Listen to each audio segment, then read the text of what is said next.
This is just water with a couple drops of dish soap.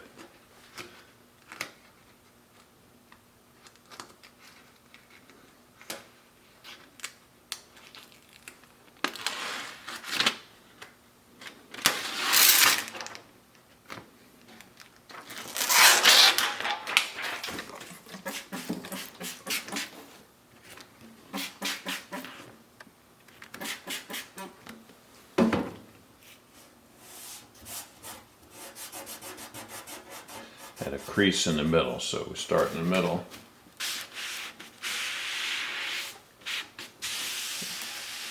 Squeegee the water out.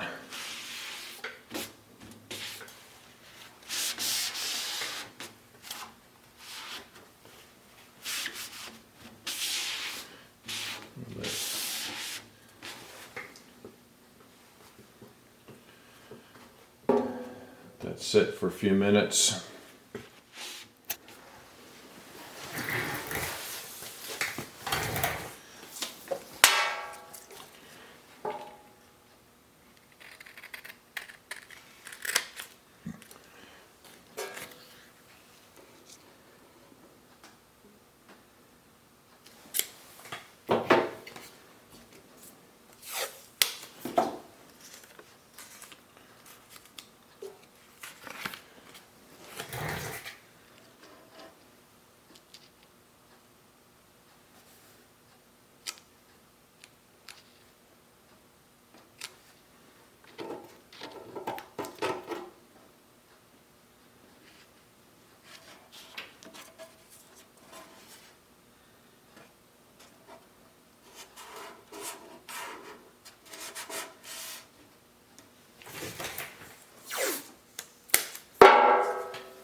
These are reproduction decals.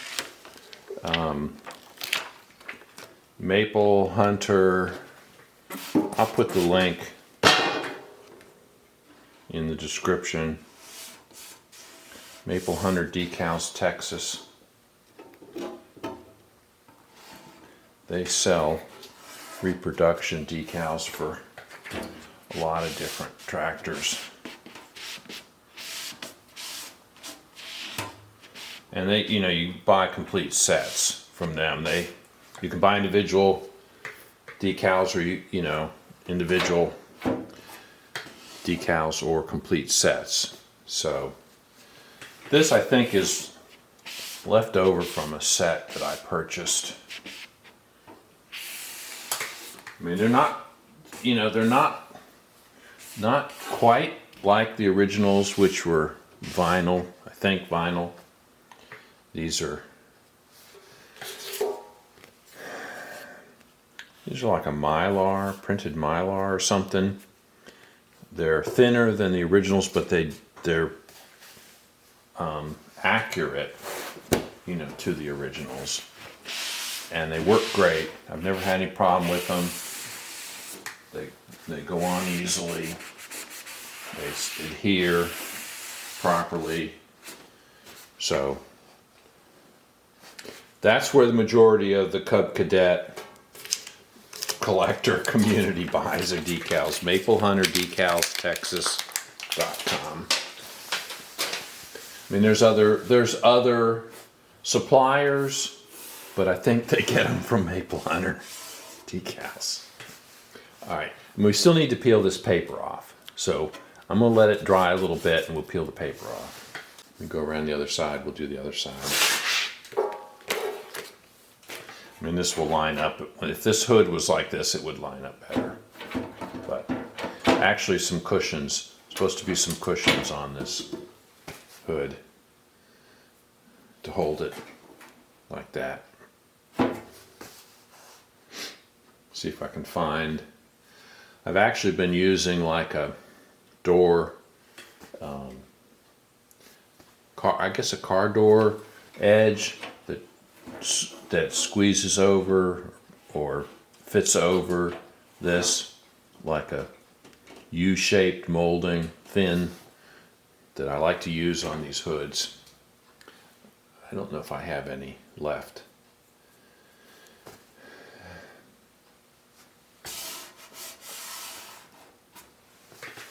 Let's go around the other side.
Of course, the water you use here is to make sure it doesn't stick before you're ready for it to stick, or stick to itself. So, and to make sure you don't have any bubbles underneath it, because otherwise you get, if you don't do this, you get bubbles underneath the decal. And they're really difficult to get rid of. So this is the way to apply decals. Or window tint for car windows. Yeah, would be another application, or decals on your boat. That's where I first used this technique 30 years ago. My first big boat that needed a name, you know, on the transom. It's a 30-foot Sunrunner Express Cruiser. I'll tell you a story. Years ago, it would have been in the early 80s. It would be 83 or 84. My wife's parents moved to North Carolina, and to a place on a river off the ICW, Intracoastal Waterway. And Dad liked to fish, had a couple little boats. After some period of time, we would go down there with our kids and visit. After some period of time, he got tired of one of the boats. I think he wanted another boat or something, I'm not sure. Anyway, so he sold us a 16-foot runabout. And I'd always always enjoyed boating. Never owned a power boat, but always, you know, from in the Boy Scouts, canoeing, and then in high school, I was on the rowing team. So, always enjoyed boating. So, we paid him for the boat, I don't know, it was like $1,000. 16-foot runabout with a 60-horse Mercury outboard on it. 1979 boat. And we went out. The trailer that he had for it was unserviceable. So he found a place that had a trailer. We went to it. So, you know, I'm a young kid. Well, not a kid. I'm 30 years old at the time, I guess. Right? Close to it. So we went to, I guess it was a marina or something. It's been 50 years now. Well, not quite 50 years, 40 years. And I bought a trailer. Paid $500 for it. They moved the boat, put it on the piece of junk trailer we towed over there with Dad's truck. And they put this little runabout on this trailer I paid $500 for. And then went back to his house, and then I took our car, which was at the time a Ford Aerostar minivan, one of the early minivans. Anyway, went over to U-Haul, had a hitch put on it, and we towed that trailer home with the boat. And I'm working on the boat. I replaced the carpet, replaced the seats, fixed some wiring, and go to start it up. Actually, put a battery in it, put fuel in it, start it up, and it's got a hole in the power head. So the engine's shot. So it's a 1983 or 84, or 85. No. It's actually 1992. Actually, 92. Yeah, because they're getting ready to move back down to Florida. They'd been in New Bern for 10 years. They're getting ready to move to Florida. So it's 92. So it's got a hole in the power head. It's the engine shot. So I take the boat over to, make a couple calls, find a boat dealer nearby, take the boat over there, get it repowered. Put a brand new 60-horse Mercury outboard, 2-stroke, 3-cylinder, 2-stroke, 92, model 1992 engine in it. They rig it, did a nice job, bring it home. We got a nice little boat. So, anyway, that was our first boat. We took it to a local lake, did a lot of boating with the kids, towed them around on tubes, tried water skiing. And actually, we used that boat. My wife and her siblings and their spouses, and I, the 6 of us, you know, we would use that boat on the river there at her parents' house, water skiing and stuff, before they sold it to us. Anyway, so that was my first power boat, 92. We took that out on lakes and stuff nearby, had a blast with the kids. And then one time we took it out on a pretty big river, and the wind was blowing, and the waves started kicking up. I had our 2 children were, like 4 and 9 in there, and the waves were blowing, water was splashing in the boat, And this is a little 16-foot runabout. So we'd enjoyed the boating. My wife and I looked at each other. I think we need a bigger boat after that experience. So that's when we started looking for a bigger boat. Anyway, so after that, that's when we bought the 30-foot Sunrunner. Express Cruiser, twin Mercruiser Chevy, 305 cubic inch Chevy engines, 260 horsepower each. Alpha 1 outdrives, some of you guys may know what they are. They were counter-rotating outdrives, which is kind of cool. It's a neat boat, 30-foot, had, cabin, air conditioning. Didn't have a generator, but it was a great starter boat for someone starting out boating, larger boat, cruising kind of style size boat. And joined the local power squadron, which I'm still in. Took all the classes. I have taken all of the classes that the Power Squadron offers.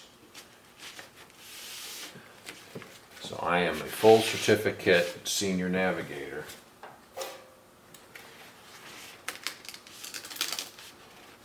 And the Power Squadrons also offer a actual certification.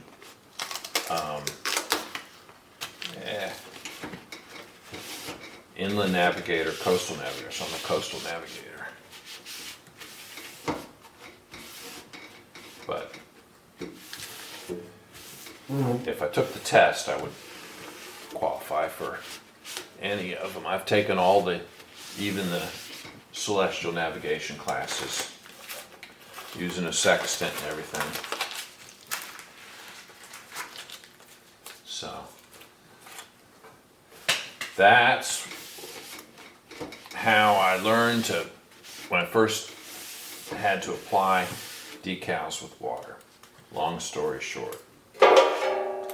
Boats, transom of boats, boat names and hailing ports applied with water. That looks great. Maple Hunter does a great job on these decals. I mean, they look nice.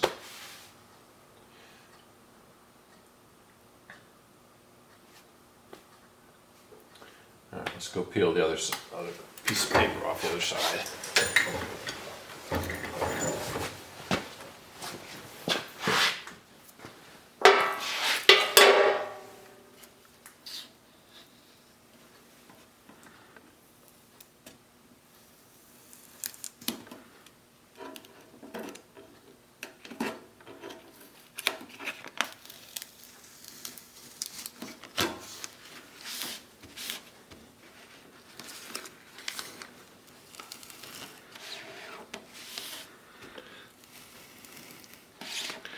I will say that while these decals work fine, they don't have as good adhesive as, for example, vinyl lettering that you might have made in a lettering shop, sign making shop. You don't have quite the stickiness. So they do adhere okay, but they don't have the initial tackiness that professional lettering, for example. But these are a different material.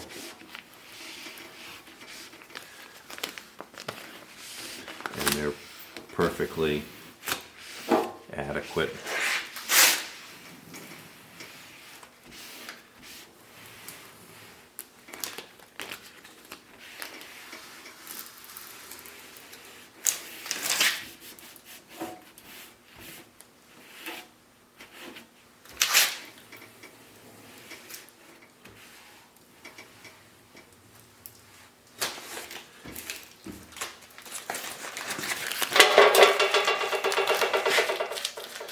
All right, looks good.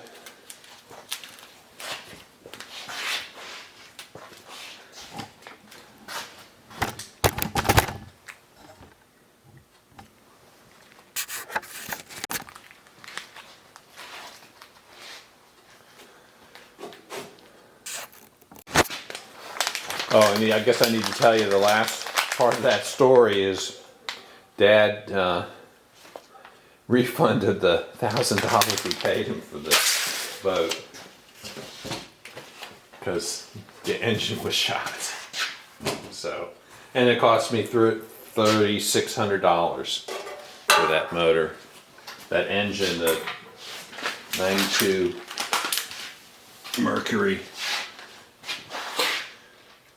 2-stroke engine, installed and rigged. $3,600 in 1992 or 93.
All right, so for those of you that didn't see previous episode, I'm putting wheel spacers on here, and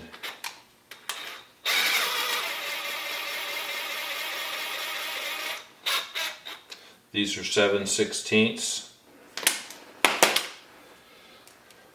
threads, so I'm making up some longer bolts.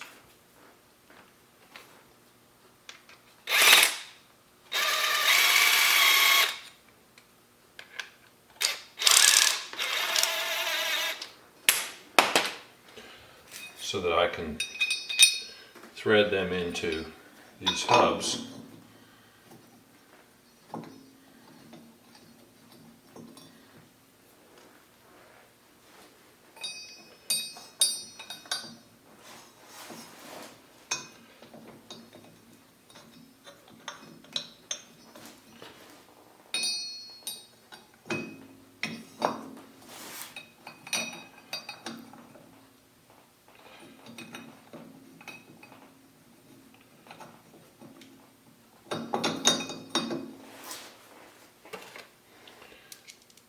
These are 7/16 lug nuts. And of course I'm using the lug nuts so that the taper on the nut, matches the taper inside these spacers. And these are 1.5-inch spacers, the same size as I put on the front. And this will give me more room for fenders if I decide to put fenders. I haven't really decided what I'm going to do about fenders back here. But it will also give me some more space for brake calipers. There's a rotor built into the hub.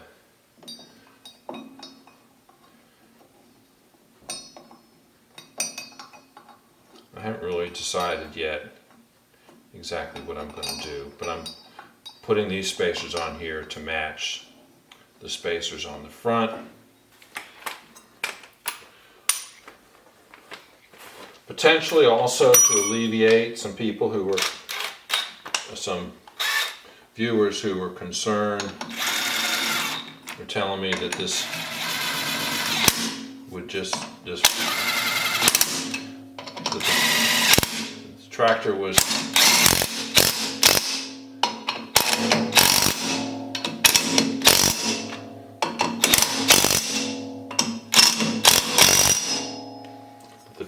so top heavy it would just flip over, which of course is not true. All right, these are 1/2 inch 20 studs. The holes in these rims are for 7/16 bolts, so they're just a hair undersized for these 1/2 inch. So we'll drill these out with a 1/2 inch drill bit.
All right. Again, I'm using the rust reformer. And the reason to use this is it immobilizes or converts any of the minor rust specks that are on the fender or on any of the sheet metal. And this is a much easier way to paint these tractors. If there's a little bit of rust on it, this stops the rust. So all you got to do is, sand off the heavy rust, and this will immobilize any of the light remaining rust, and then a top coat of the finished paint. Sticks great, and it does not rust through. I've painted tractors now 10, 11, 12 years, have not had any light rust coated with this rust through the top coat. So this stuff really works. No sponsorship or anything, but it's definitely a good product. All right, I'll paint the other side same way. Now I'm starting to considering the fit up of the brakes. So these calipers have brake pads in them.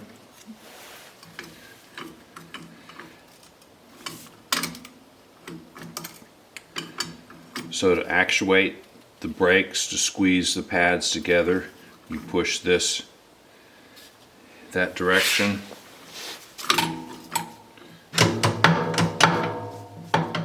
To figure out how I'm going to do it, just kind of right now checking to see what my options are.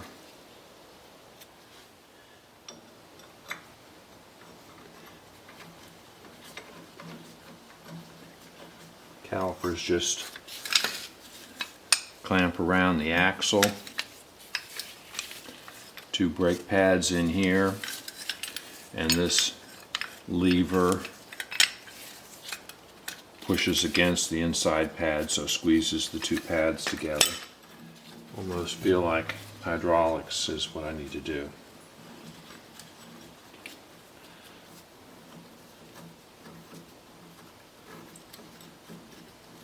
I don't see any other easy way to actuate, a mechanical linkage from the front half of the frame, since it articulates, and then some kind of a slave cylinder here would work. I think that's by far going to be the way to do it. It wouldn't be too tough to do, to install a slave cylinder, a pair of slave cylinders.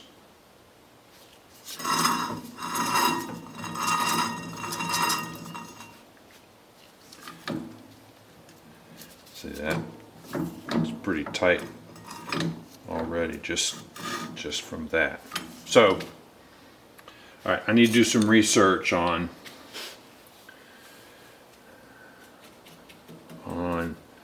brake systems, what's available, what would be available.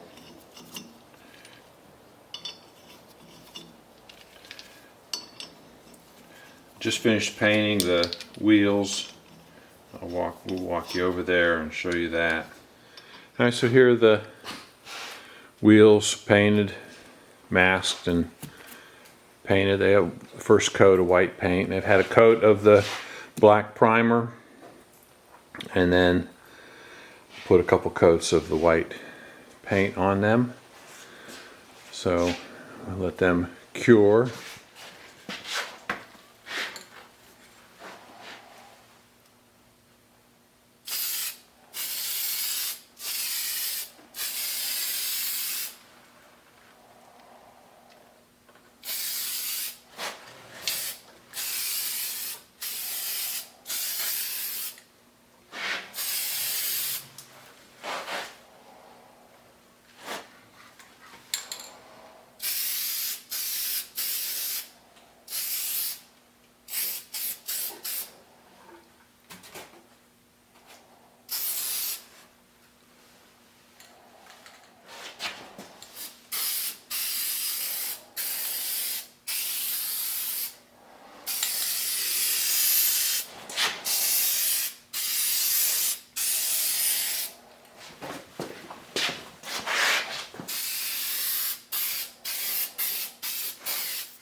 All right, folks, that's it for this week.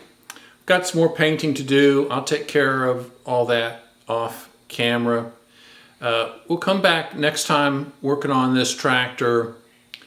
I've got 2 more things to do.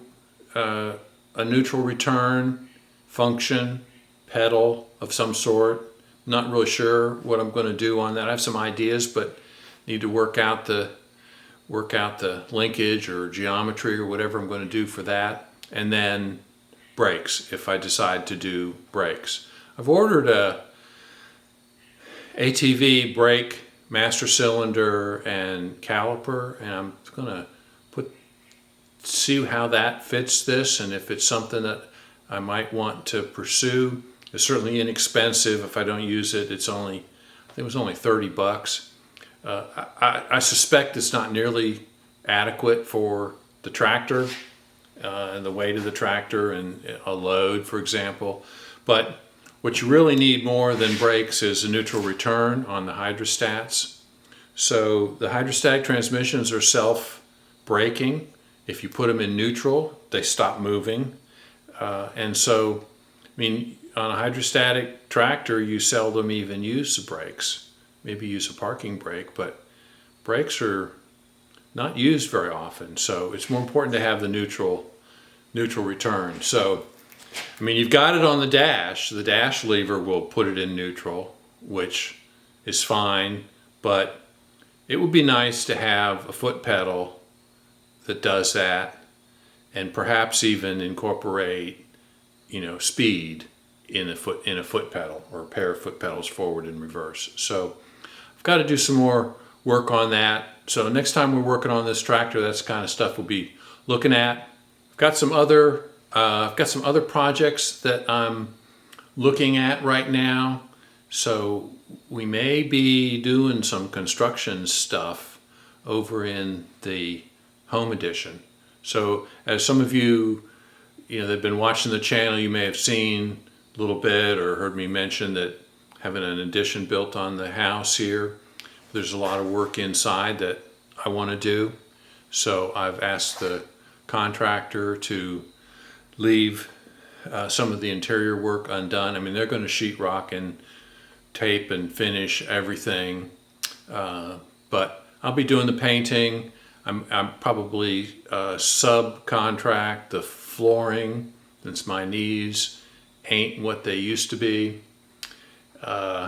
Then I'll be doing the bathrooms. I've got 2 bathrooms to do. I don't know that I'll put both on the channel, but I may put part of one or something on the channel. So if you're interested in that, hopefully we'll get some of that up on the channel. I am going to do the interior trim. I do really enjoy the carpentry, so I've got a bunch of windows to trim out, got door jambs to extend, casing, base mold, shoe mold, doors to hang. So got a lot of trim carpentry to do, and I really enjoy doing that. So that's what's coming up on the channel, a mix of that stuff. Thanks for watching. We'll see you then.